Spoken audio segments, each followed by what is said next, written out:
We are back here on Girl Talk. We have been joined here at Hilton Head Capital Partners by a new partner, Doug Fair. Thank you so much for joining us. Yeah, thanks for having And us. as if it was not enough to have Doug on, we have been graced with his daughter, Carsen, straight out of University of Mississippi? Mm-hmm. Right? What? Yes, Ole they're Miss. both the same. Yeah, they're both the same. Yeah, They're I the thought they same, were yeah. the same. Exactly. Ole Miss, thank you for joining us. You're a new graduate. Yes, thank you. And I think it's really appropriate that we have Carsen here today because I know that while you specialize in retirement and maturing adults, okay, I think we talk all the time with Bruce about kids that are just graduating from college and how difficult it is, especially in this environment, been kind of a funky few years. So with your three daughters and now with Carsen graduating from Ole Miss, tell us a little bit about, from a financial point of view, your recommendations or things that you're observing and seeing. Well, for 30 years, I have owned successful seniors, and I've loved it because when I graduated from law school, I really didn't like practicing law. But Where'd you go to school? California Western in San Diego. Okay.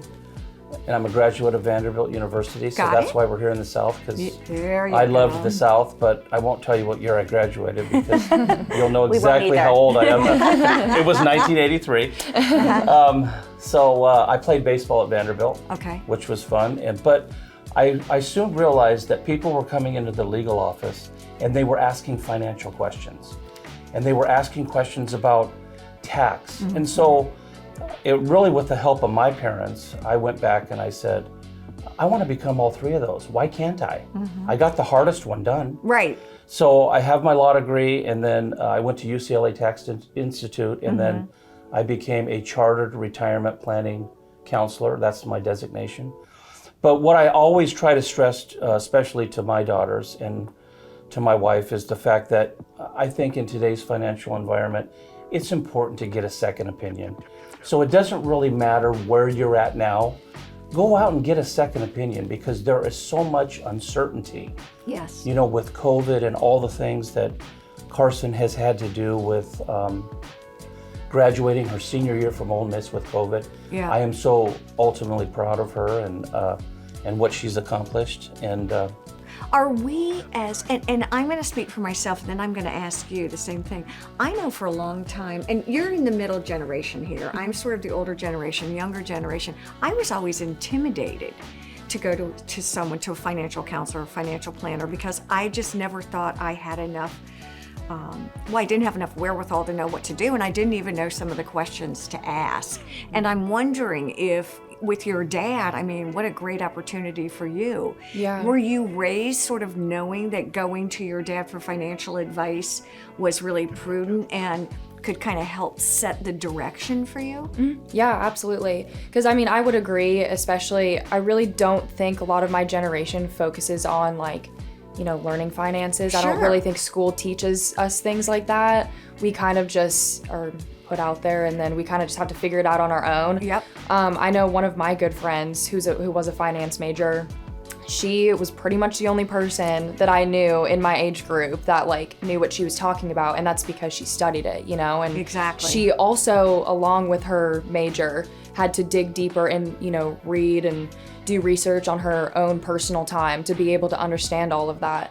And so yeah, it's been very nice having just see somebody one Having call somebody away. I can go home. Right, and I'd just be like, an wait, appointment. I Hey, don't Dad. know. Exactly. Right. Or can you has do it this been for me? interesting to you as a dad to listen to the things that are causing anxiety? Or, Dad, what do I do? How do I get a job? Do I want a job? Where do I need to be? What is the geography? How do I save money? How do I spend money?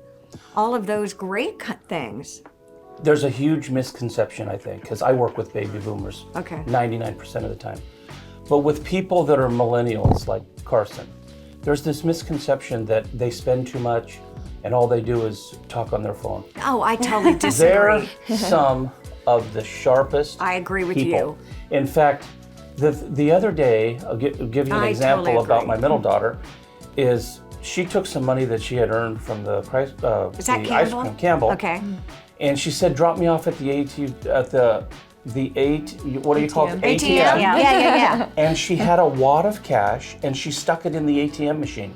And you were like, what? Did you guys know you could do No, that? I did not know that. I said, Campbell, you've just lost all that. And we're gonna have to go into the bank.